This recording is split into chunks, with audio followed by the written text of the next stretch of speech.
Peace, Sunspotters.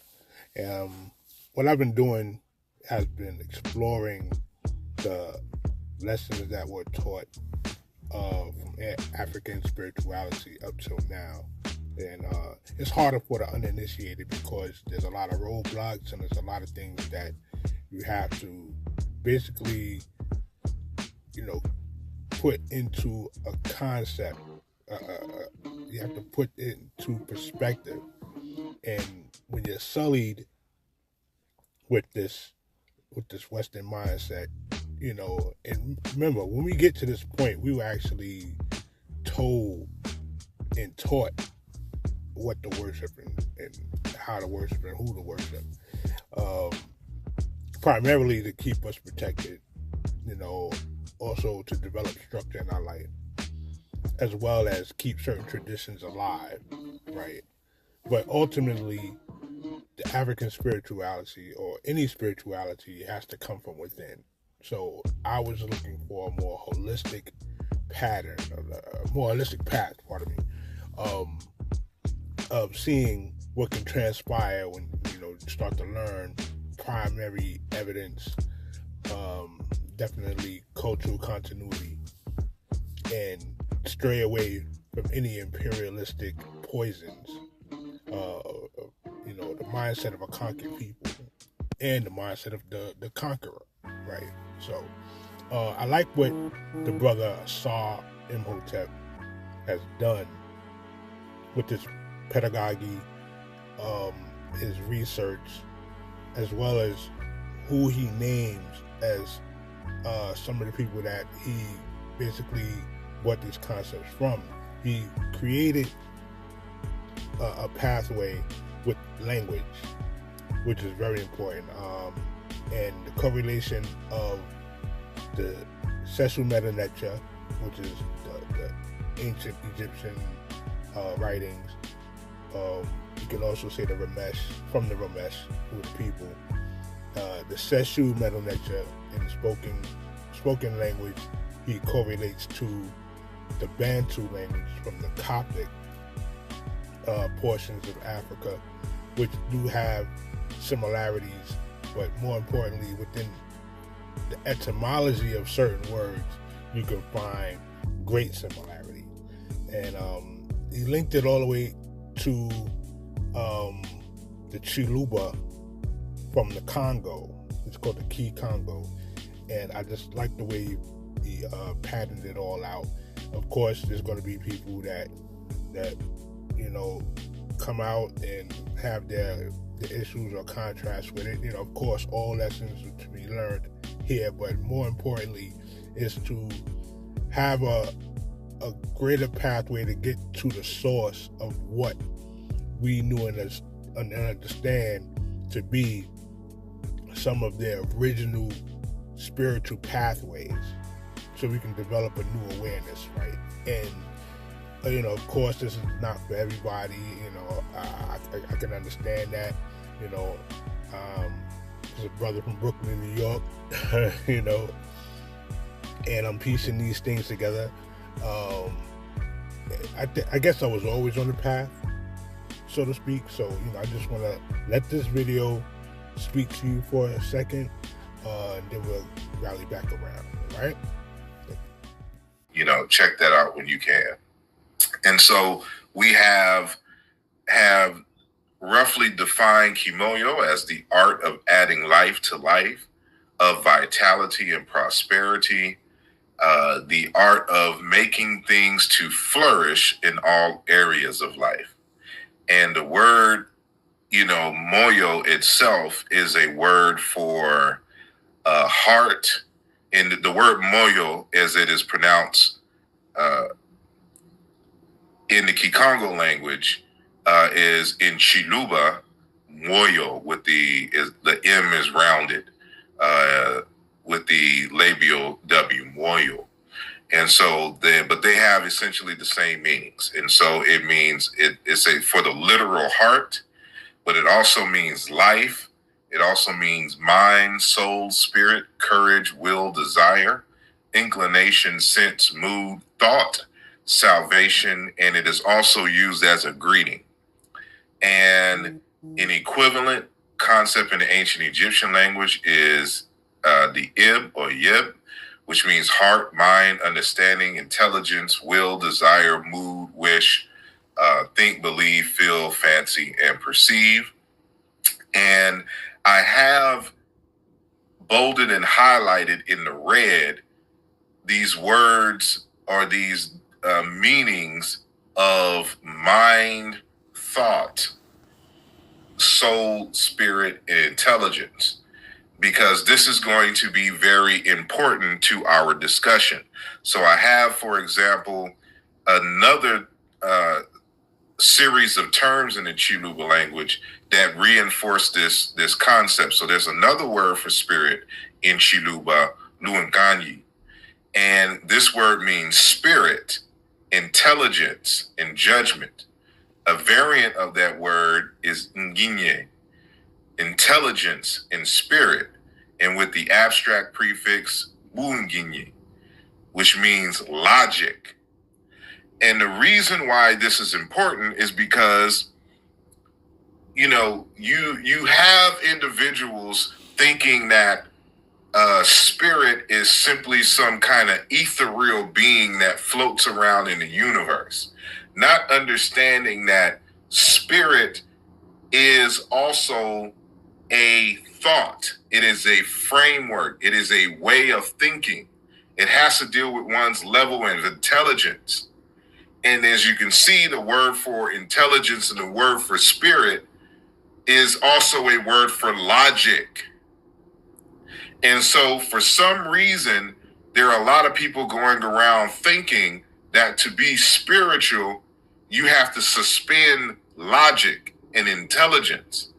And that's not what you find in these African languages. That the word for spirit is the word for thought, for the mind, intelligence, and logic. This will become very important. So remember, I said you're going to have to take notes, because we'll revisit this again a little later. So,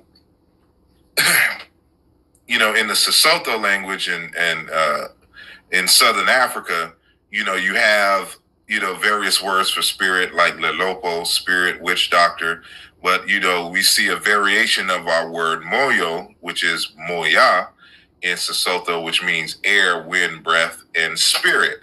But with a certain prefix, it means mentally and also spirit. So it's just reinforcing that this word moyo has to deal with not only spirit, life, and vitality, but also intelligence, mind, thought.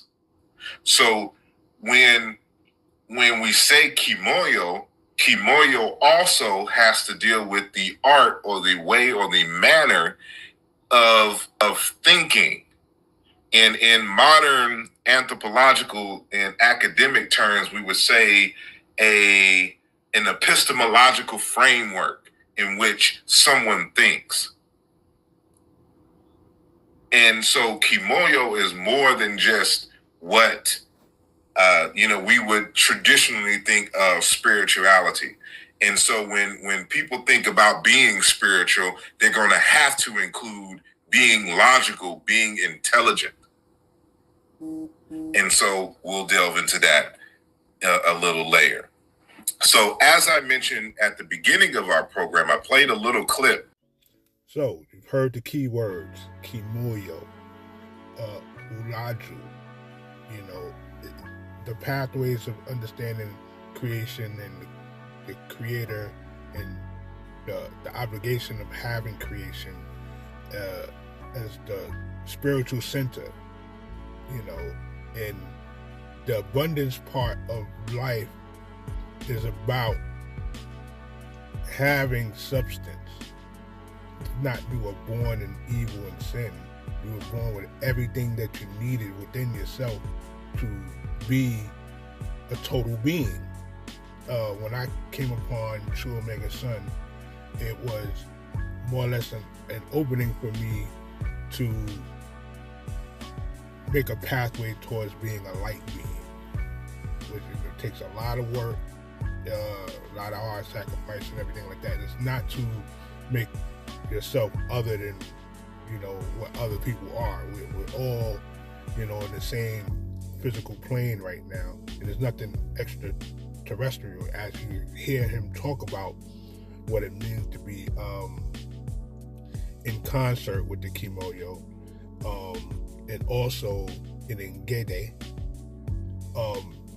You would have to have vision and your spirit and your breath of positivity, of awareness of others and empathy and everything. That is the sense of a natural being on this planet, and it's not extraterrestrial. What can make you great is within you already, and this is what has been suppressed in a lot of religion, and I would say the nouveau concepts of spirituality. All right, but I definitely wanted you to hear what the brother was saying. He got it from Dr. Makenge, who, we're talking about 30, 40 years in language and the craft and doing the actual work on ground. The scholars together and, understanding where they were coming from, you definitely have to go into the original source work to understand fully what is taking place and what the conversation is about. So I implore you to do that. But I also will clip this next video as well. This brother is deep, and he talks about the importance of spirituality as well. So when you hear this, let me know in the comment section, what do you think about these pathways? As we're going forward in the progress of the planet right now, are these thoughts and realities needed? I think personally, yes. But I definitely want to know your thoughts on it. And, if you have a counter to it, please, put that information in there as well so we can go over it and maybe have some comfortable conversations and debates about it. Who knows? But, Firstly, maybe we need to be very clear that we don't allow our spirituality, our way of existence to be defined by Eurocentric terminology, where you're basically looking at African culture through white glasses. African spirituality must not be looked in the same frame of religion. African spirituality is do the total lifestyle. When you're talking about being a European, for example, it's your Valentine's, it's your Halloween's, it's your birthday. What constitutes a Jew?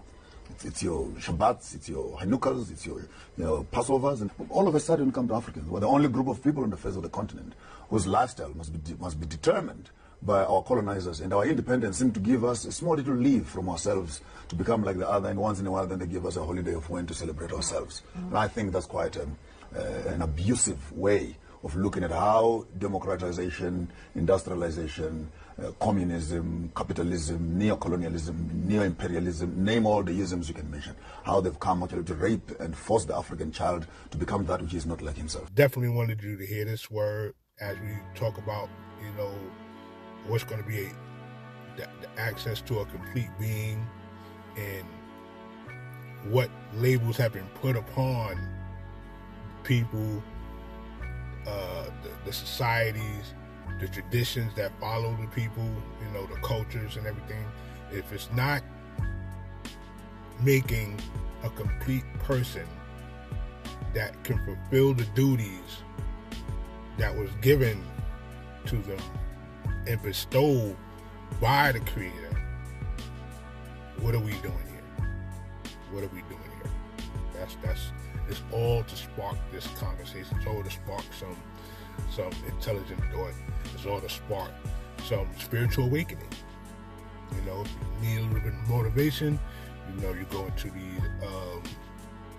into these sciences, just read up a little bit on it, and then you use your discernment, power discernment. So I bid you well, I bid you peace, wellness, prosperity.